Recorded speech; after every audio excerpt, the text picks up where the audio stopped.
Quero que todos os amigos e irmãos presentes recebam o mais afetuoso cumprimento nosso nesta manhã e que toda a direção deste Grupo Espírito Batuíra aceite o nosso agradecimento pela atenção que tem nos tratado deste batalhador da causa, sempre estando pelo menos uma vez por ano aqui com vocês, que é motivo de grande alegria.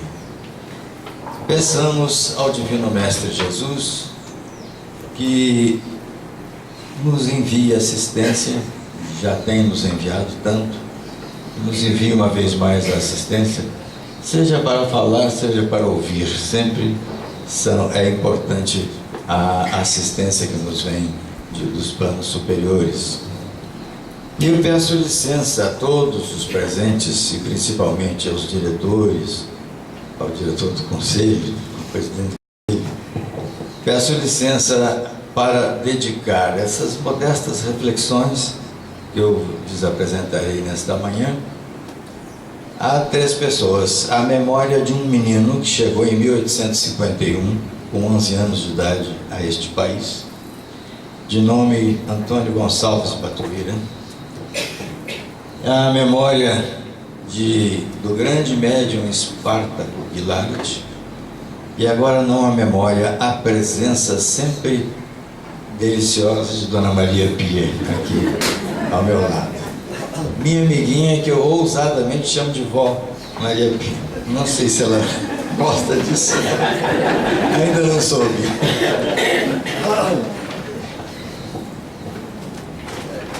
O nosso tema para esta manhã é a força da palavra na vivência espiritual. O filósofo alemão Martin Heidegger legou à humanidade páginas importantíssimas sobre a comunicação humana, sobre a importância do existir, dado que o verbo existir vem da expressão latina ex sistere, que significa colocar-se para fora de si, e receber também. É uma pista de mão dupla, o existir humano, é a comunicação. E Heidegger, numa das suas principais obras, esse filósofo alemão, diz as seguintes palavras: o homem é um ser que fala, porque a palavra é a sua pátria. E eu acrescentaria ousadamente: e como fala? Porque nós falamos acordados, na vigília. Nos nossos sonhos falamos também. Então passamos em vigília ou dormidos falando. E às vezes aprendendo muitíssimo, tanto na vigília quanto nos nossos sonhos. Mas esse ser que fala, nas palavras de Heidegger, hoje a foniatria mais avançada nos garante que ele não tem aparelho fonador. Tudo que é usado para a nossa fala é tomado de empréstimo. Os pulmões, que são os foles da fala, são essencialmente órgãos de trocas gasosas entre oxigênio, gás carbônico, os pulmões nos mantendo aí com a possibilidade da sobrevida. Por outro lado, a laringe, o osso laríngeo, que constitui a laringe, ele tem um formato triangular e este osso é vazado. Nos homens mais pronunciado, nas mulheres menos pronunciado, porque Deus sabe o que faz em termos de estética. Então,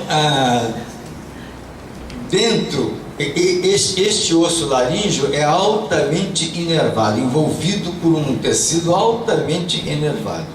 E dentro do osso laríngeo nós temos 2 modestas coisas que os foniatras chamam de pregas vocais e que nós elegantemente chamamos de cordas vocais.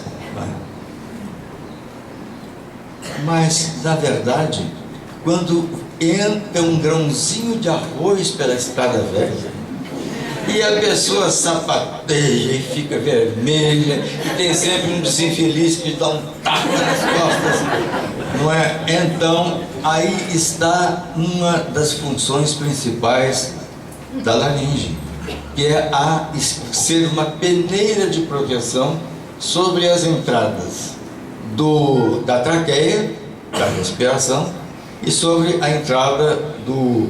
Oh, meu Jesus. Esôfago. Obrigado. A meninice vem chegando, a gente começa a dar umas falhadinhas de palavras assim. Bem, o que mais? Bom, a nossa língua, se cortar um pedaço da língua, ninguém fala. É verdade, mas a língua é originariamente um órgão do aparelho digestivo. Pomos o alimento na boca e a língua, como uma betoneira, ela distribui pelos dentes cortadores, pelos dentes perfuradores, pelos dentes macetadores, e assim a digestão começa a acontecer na boca, graças à língua e às glândulas salivares. Então não há nada que seja específico da fala. Dizia o foniatra Pedro Bloch, grande autor de teatro também, grande dramaturgo. Pedro Bloch dizia num congresso: o ser humano fala porque é transcendente, porque tem espírito. Presentearam a um papa uma gaiola grande com um gorila. E aí, saindo um cardeal, nunca tinha visto um gorila, um cardeal. Quando ele chegou perto daquela gaiola, ele ficou olhando para o gorila, parado, olhando para o gorila, e achou tão parecido com um ser humano, que ele teve um ímpeto e disse: fala e eu te batizo. Nunca batizou. O gorila nunca falou, nunca batizou. Então, esse ser que fala de Martin Heidegger, esse ser que fala que somos todos nós, não tem aparelho fonador. Falamos porque temos a transcendência espiritual a vibrar dentro de nós. E aqui distinguimos linguagem de língua. Uma coisa é linguagem, outra coisa é idioma. Então nós temos uma linguagem corporal, que é enriquecida pela linguagem gestual, que por sua vez é mais enriquecida pela linguagem facial. Temos várias linguagens, mas dependendo de onde habitamos, ou se somos poliglotas, o que eu não sou, falamos idiomas. Na verdade, eu tive professores, quando fazia faculdade, que eles eram um pouco amedrontados conosco, a turma. Então eles chegavam em sala de aula, empertigados, punham os seus livros em cima da mesa e disse: fiquem à vontade, e ninguém ficava. Porque a linguagem corporal deles não era de fiquem à vontade. Não era de fiquem à vontade. E não é por acaso que quando assistimos trechos de novela ou de filme, que vemos as pessoas dizerem: fale isto olhando nos meus olhos. Porque a região que mais se desequilibra quando se mente é a região ocular. Então, já viram uma criança que está mexendo um aparelho e tal, aí a gente entra e fala: o que você está fazendo? Os olhinhos dela dançam assim: nada, dança, né? Então é preciso ser uma Fernanda Montenegro da hipocrisia para convencer, falando, olhando nos olhos. Então, meus irmãos, aí a língua, o idioma, as palavras ditas e as palavras escritas, tudo isto constitui a nossa linguagem global. E tudo isto é extremamente importante, tanto para nós, quanto principalmente para o nosso meio. Porque todas as nossas palavras e todas as nossas atitudes são endereçadas a alguém, até a nós próprios. Eu falo sozinho, que é um desastre. Então a minha querida, ela chega para mim e diz assim: mas como você fala sozinho? Eu digo: fala. o Regis não trabalha. Às vezes ele quer fazer determinada coisa, aí o Regis diz para o Regis: não é aí, o caminho não é esse, não é por esse caminho, então vamos com cuidado e tal. E quando eu me pego, eu estou fazendo o maior sermão para mim mesmo. O maior sermão para mim mesmo. E os cristãos e todos os religiosos, os muçulmanos, os judeus, os cristãos, os cristãos protestantes ou não, todos necessitam ter muito cuidado com as palavras e com as suas linguagens. Muito cuidado. O cristão espírita me parece acentuadamente com responsabilidade quanto a isso. Porque as palavras tanto testemunham Deus, quanto podem evocar as piores vibrações.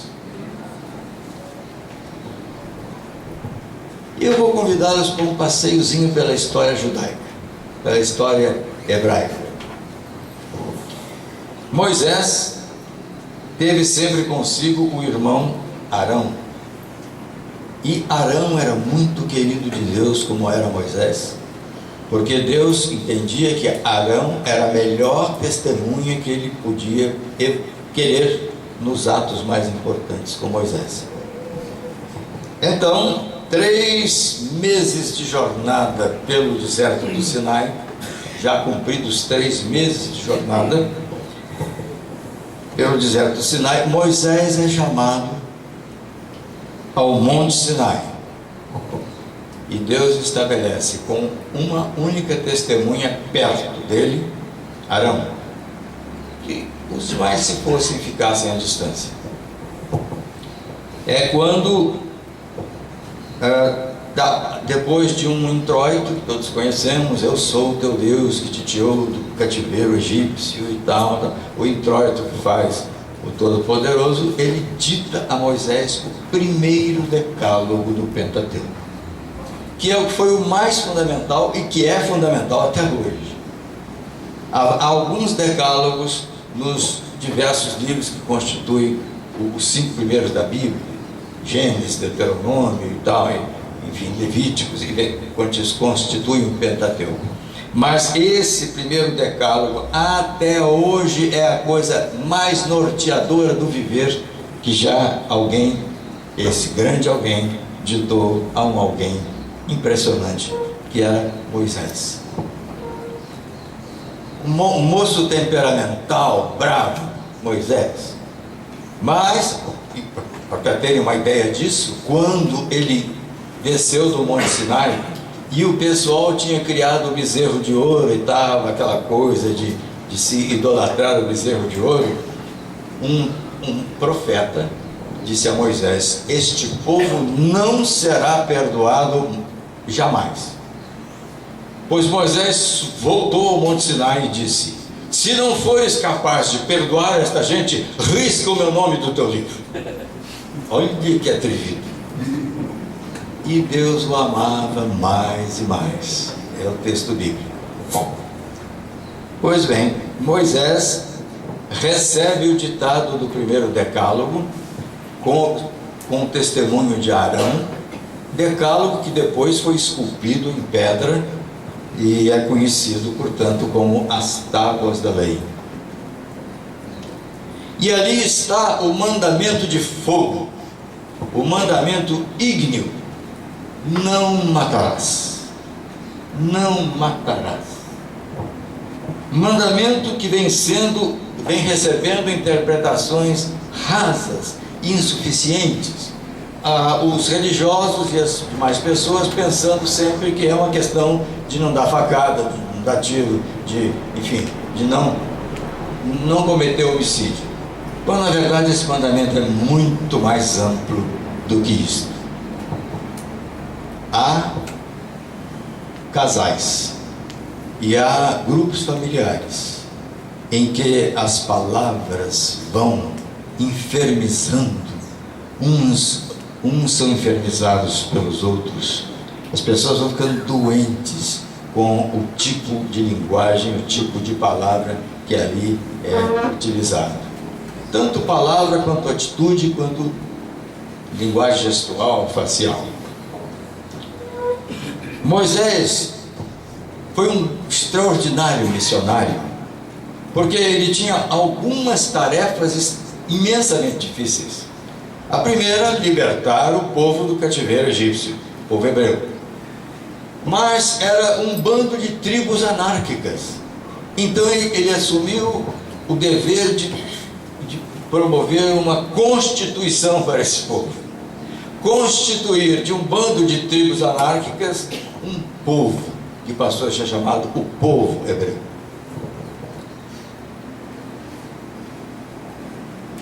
Então, a condução pelo deserto, 40 anos caminhando com essa gente em busca da terra prometida, ele que não entrou na terra prometida. Segundo a narrativa do Pentateuco, ele a viu à distância, louvou a Deus, agradeceu imensamente e pediu ao seu povo que fosse fiel, amável e bom nessa terra. Então, este Pentateuco, os primeiros livros da Bíblia, constituem o que nós espíritas conhecemos como a primeira revelação. A primeira revelação.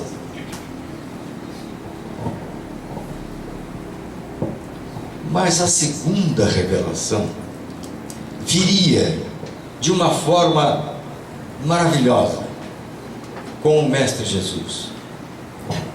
Porque com as leis e com as tábuas da lei e com as demais leis mosaicas, o povo hebreu foi se tornando de um legalismo brutal. O legalismo farisaico, sobretudo, era um legalismo brutal. Não apedrejaram Estevão, não apedrejaram o apóstolo Paulo, não morreu, mas foi apedrejado. E queriam apedrejar a adúltera.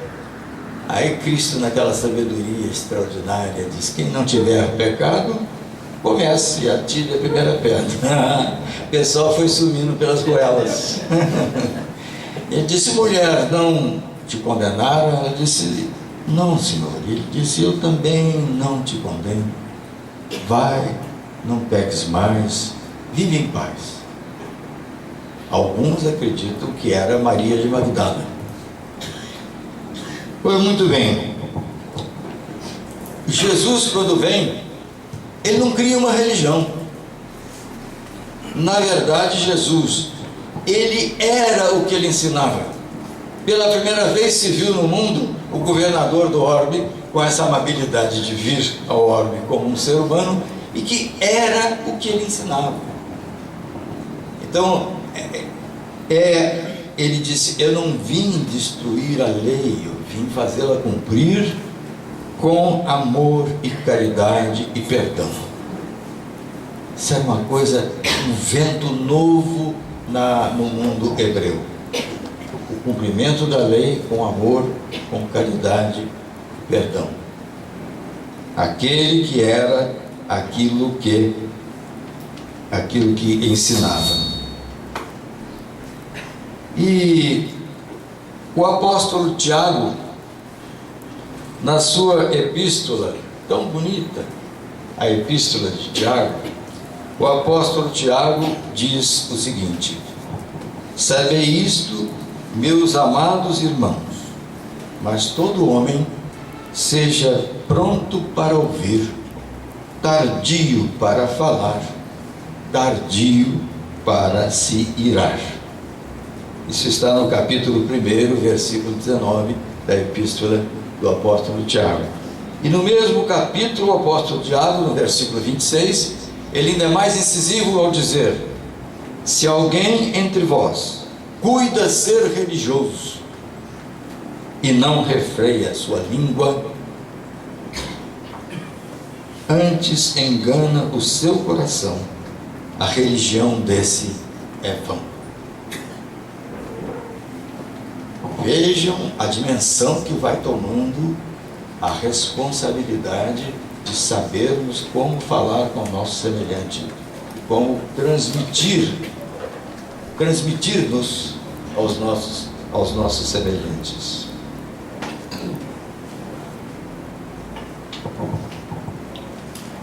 Pois bem, falamos da primeira e da segunda codificação, exatamente para chegarmos à terceira.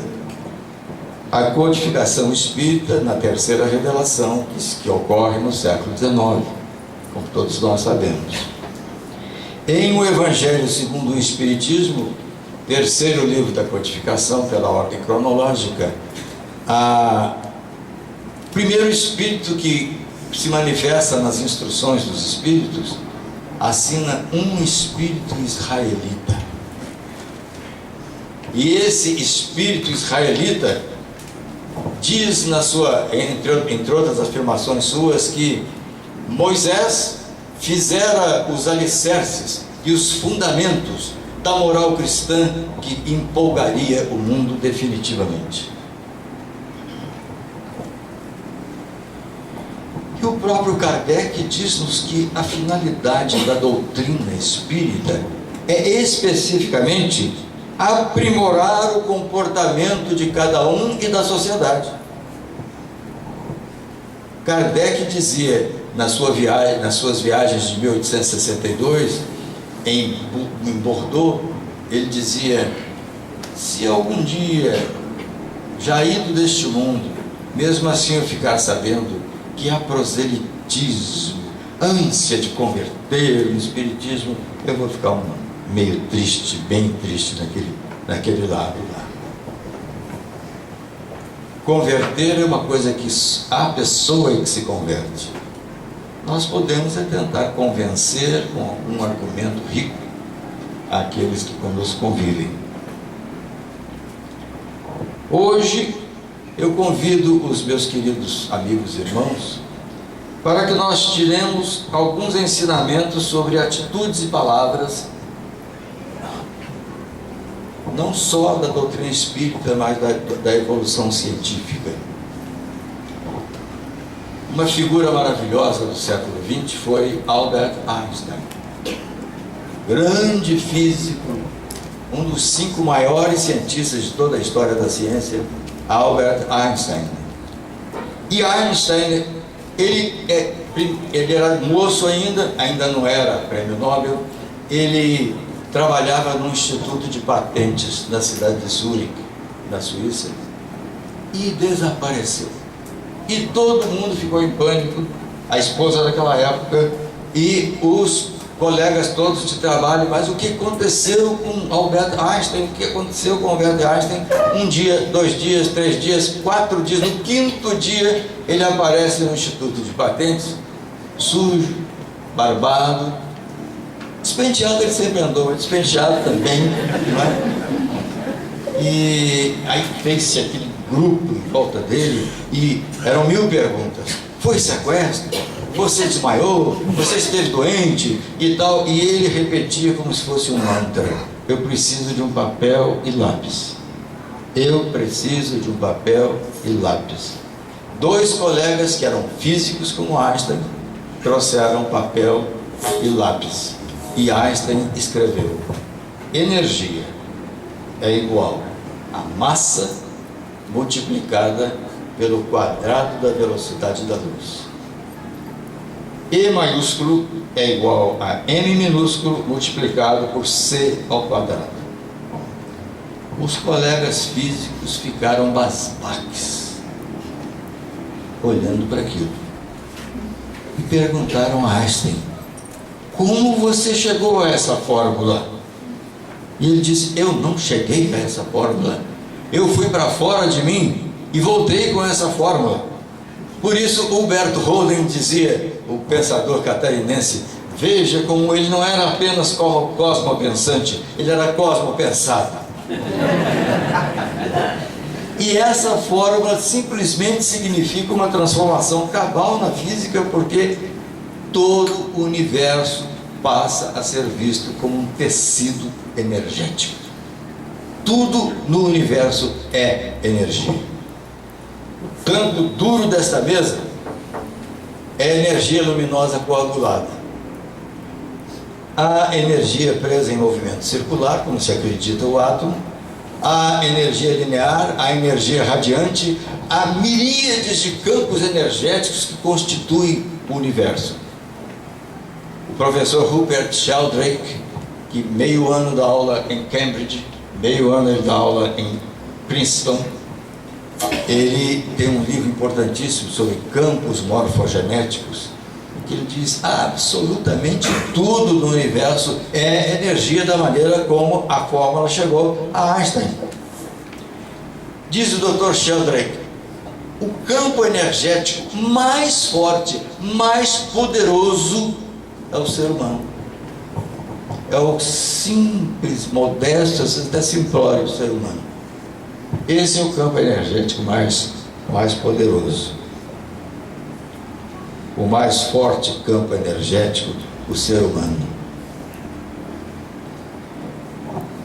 Vou lhes dizer um acontecido na cidade de Fortaleza. Quando ano passado pude visitar essa cidade, a Universidade Federal de Fortaleza, para um seminário que lá dei, fiquei conhecendo uma figura lendária da cidade de Fortaleza, professor Francisco Cavalcante, de formação advogado, de vocação matemático, um grande matemático, e um homem, humanista no sentido efetivo da palavra. Um homem que, em épocas como Natal e passagem de ano, 3 dias antes ele abria os portões e as portas da casa dele para quem quisesse ir comer com ele e conversar com ele e com a família.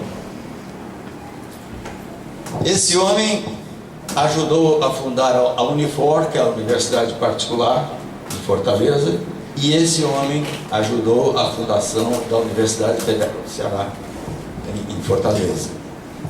É uma criatura amada pelo povo de Fortaleza. A sua memória é amada pelo povo de Fortaleza. Foi muito bem, uma tarde, ele estava presidindo uma reunião da congregação da Universidade Federal do Ceará. E, educada e elegantemente, como era o seu modo, ele precisou dar um sério puxão de orelhas no coordenador, que ia muito mal na sua coordenação. Com palavras educadas, ele deu um apertão nesse coordenador. Esse homem se levantou, se aproximou do professor Francisco Cavalcante e deu-lhe uma cusparada no rosto. Ele não disse nenhuma palavra. Ele tirou o lenço, enxugou o rosto, pediu licença, foi até o lavabo, higienizou-se. 1h30 depois, morreu de ataque cardíaco. Morreu de ataque energético. Energia péssima, ruim, energia da pior qualidade, lhe for atirada brutalmente naquela ocasião. Eu até pedia para a dona Maria Pia que atentasse para isso, que nós estávamos conversando sobre isso lá no cafezinho gostoso, nós estávamos conversando sobre isso. Quantas vezes nossas atitudes e palavras são devastadoras, como inundações, como cataclismas, como tsunamis.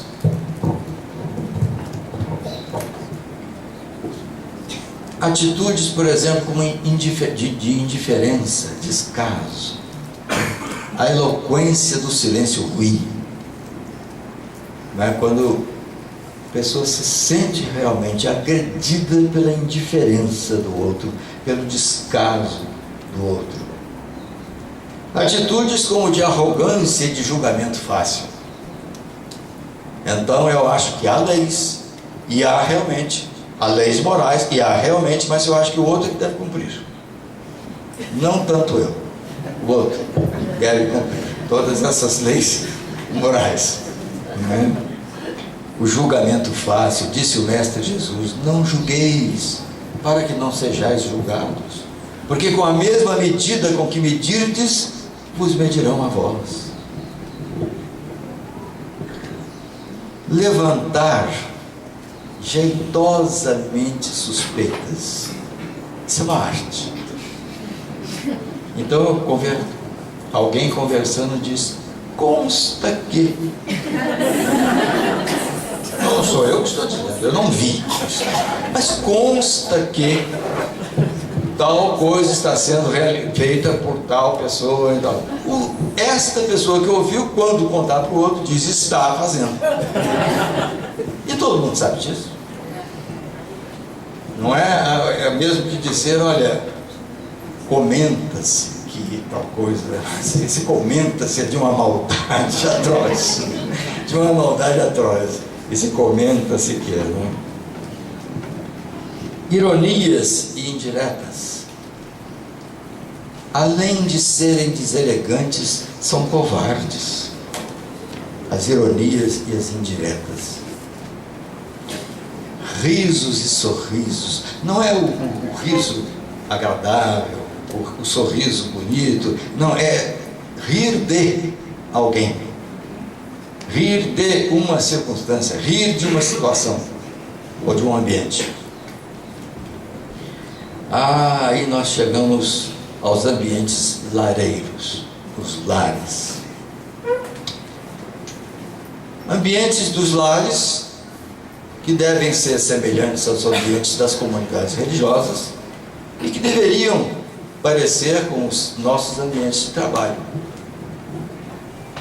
Mas nos ambientes lareiros e nos ambientes das comunidades religiosas e nos ambientes de trabalho, intimidade, bom humor, sim, desde que a intimidade e o bom humor não sejam transformados em vulgaridade.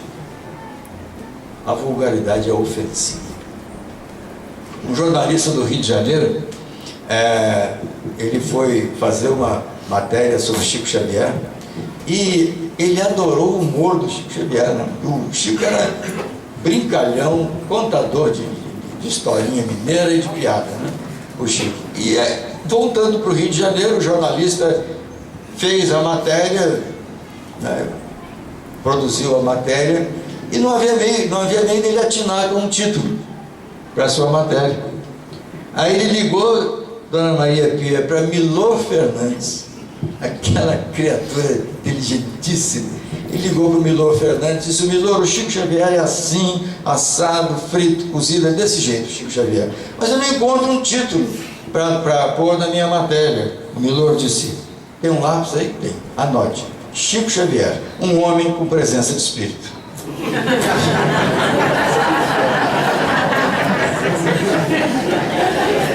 Literalmente,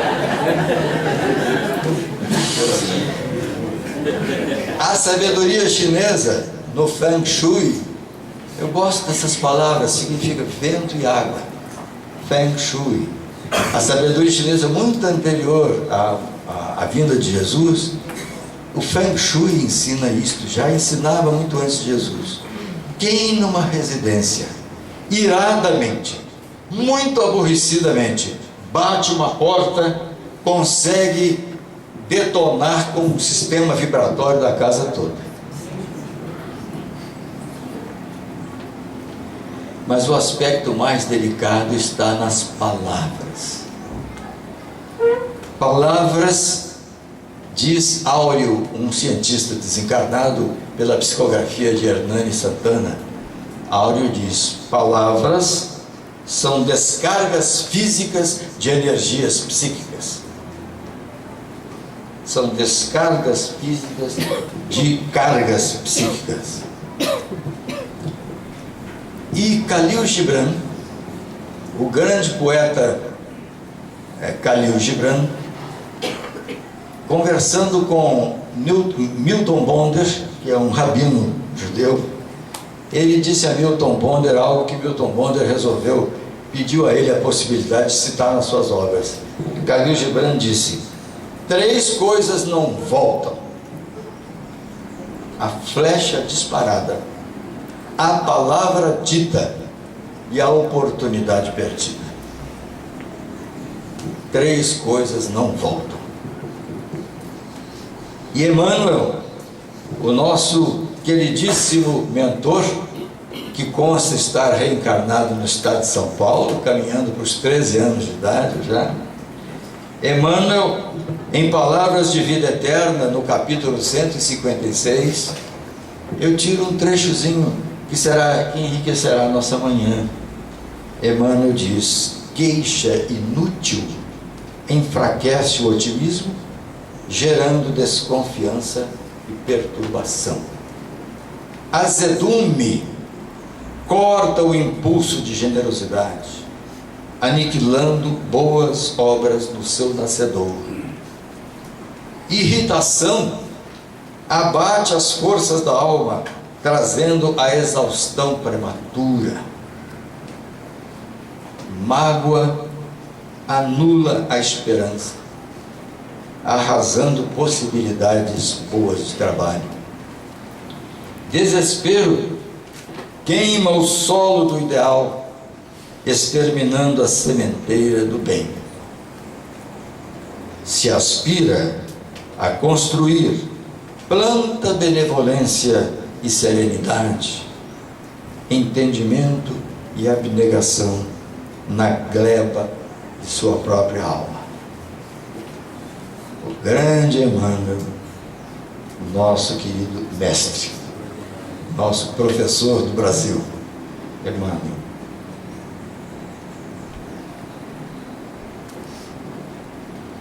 Então, como disse, nós podemos enfermizar e mesmo matar com palavras, ou com gestos, ou com atitudes. Mas vamos agora sair um pouco dessa coisa meio apocalíptica para um clima muito positivo. Vejamos também o lado solar e luminoso que as atitudes e palavras também têm. Nossas atitudes e palavras podem ser orvalhos suaves da paz divina na vida dos que estão à nossa volta e até em nossa própria vida. Em Paulo e Estevão, das obras, talvez está entre as 3 obras mais importantes de toda a literatura espírita, em Paulo e Estevão, nós ficamos perdidos sem saber o que admirar mais: se o verbo flamejante e construtivo do apóstolo Paulo, ou o verbo doce e equilibrador de Simão Pedro. Sempre o verbo doce e equilibrador de Simão Pedro. 2 coisas lindas do livro Paulo e Estevão. Apoiar, energizar, equilibrar com palavras e atitudes. Essa é a missão do cristão, e do cristão espírita especificamente. Apoiar, energizar, pacificar com palavras. Em O Livro dos Espíritos, na sua questão 903, é perguntado: é aceitável estudar-se os defeitos alheios? E as entidades espirituais respondem assim: para comentá-los nunca é aceitável, mas para a própria edificação silenciosa, sim, é aceitável. Dr. Bezerra de Menezes, nosso muito amado Dr. Adolfo Bezerra de Menezes, tem, por psicografias, por psicofonias, ele tem reiterado que a diversidade nas culturas comunitárias religiosas é o encanto, o grande encanto da espiritualidade superior. Mas ele diz, no entanto, há pessoas que gostam de dizer: tal comunidade está equivocada por causa disso, por causa disso. Tal outra comunidade cria problema ao espiritismo por causa disso, por causa disso. E o doutor Adolfo Bezerra de Menezes diz: é preciso nós sabermos conviver com as diferenças, amá-las, amar as diferenças. Isso está em várias psicofonias, em várias psicografias de Bezerra de Menezes. Então eu vou concluindo essa nossa reflexão, e como bom mineiro, contando um caso. Um caso verídico. Quando ainda não existiam os estados modernos, o território europeu era constituído de reinos, com seus soberanos, naturalmente.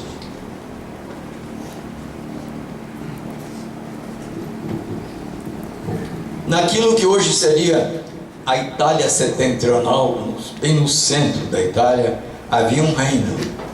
Nesse reino, um soberano, junto a esse soberano, um bobo da corte, chamado Gonelli. Gonelli.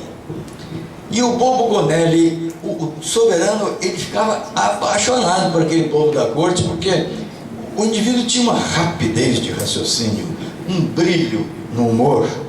Enfim, era uma criatura sempre agradável em todas as situações. Bobo era uma palavra tradicional, mas de bobo ele não tinha nada. Então, querendo tão bem o bobo Gonelli, o seu soberano resolveu fazer-lhe um teste definitivo. Promoveu um jantar extraordinário. Isso eu contei em Uberaba agora, uma semana atrás. E é sempre agradável contar e é sempre agradável ouvir. Ele promoveu, o soberano, um jantar enorme para toda a corte, lugares etiquetados, ninguém sentaria aleatoriamente, lugares etiquetados. Naturalmente, o último a entrar na sala é o homenageado. E entrou o bobo Gonelli, aplausos, recebeu aplausos. O mestre indicou de cerimônia, ele indicou o seu lugar, estava lá a etiqueta, e ele se sentou, e enquanto ele entrava e o mestre de cerimônia falava com ele se acomodava, foi servido um caldo, uma sopa cheirosíssima, e ele olhou, no lugar dele só havia garfo e faca. Ele muito calmamente pegou a faca, cortou o bico de um pão, tirou o miolo, parte do miolo, espetou o garfo na lateral do bico do pão e pôs-se a tomar o caldo com vantagem, porque vinha miolinho de pão junto. Aí foi aquele aplauso enorme de todos os presentes. O soberano o chamou e disse: Gonelli, eu mandei confeccionar um bastão de ouro, porque você, tenha certeza, é o bobo mais bobo das cortes dessa região. E eu estou lhe entregando este bastão de ouro, e você só poderá passá-lo para alguém que você achar mais bobo do que você. Ele agradeceu muito, pegou aquele bastão de ouro, e foi-se o jantar, e foram-se os dias, e foram-se os anos, e foram-se as décadas. O tempo implacavelmente voou, ficaram os dois de cabeça branquinha, Gonelli e o soberano, de cabeças branquinhas. Um dia o soberano estava agonizante, lúcido, mas às portas da morte. Então ele ordenou que fosse trazido à beira do seu leito, o bobo Gonelli. O bobo Gonelli chegou. Quando chegou bem ao lado da cama do soberano, daquele jeito gaiato que ele era típico, ele disse: e o senhor como está? Imagina, perguntar para uma pessoa agonizante: o senhor como está? Ele disse: como eu estou, Gonelli? Eu estou desesperado de medo. Eu estou transido de medo, Gonelli. Gonelli disse: mas por quê? Ele falou: porque eu vou fazer uma enorme viagem ao desconhecido. Ele falou: peraí, o senhor sabia dessa viagem? Sabia. E não arrumou as malas? Eis aqui eu estou lhe devolvendo o bastão de ouro, que finalmente encontrei um bobo muito mais bobo do que eu.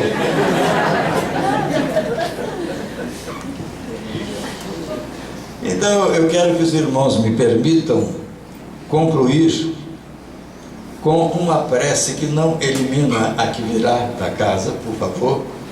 2 preces é uma beleza, né? Mas eu vou terminar com uma prece dizendo: Senhor, Vós me destes a maravilha do uso livre da palavra. Dai-me responsabilidade e limpai, ó Deus, meu coração, para que por minha boca saiam o bem e o amor. Se achardes por bem, dai-me o abençoado dom de auxiliar vidas com minhas atitudes e palavras. Fazei firmes, mas humanas e respeitosas minhas palavras, quando for necessário honestamente discordar de alguém ou de lhe chamar a atenção. Que, apesar de mim mesmo e de minhas tantas imperfeições, eu vos possa testemunhar, hoje e sempre. Faça-se, Senhor Deus, a vossa vontade. Muito grato pela atenção de todos.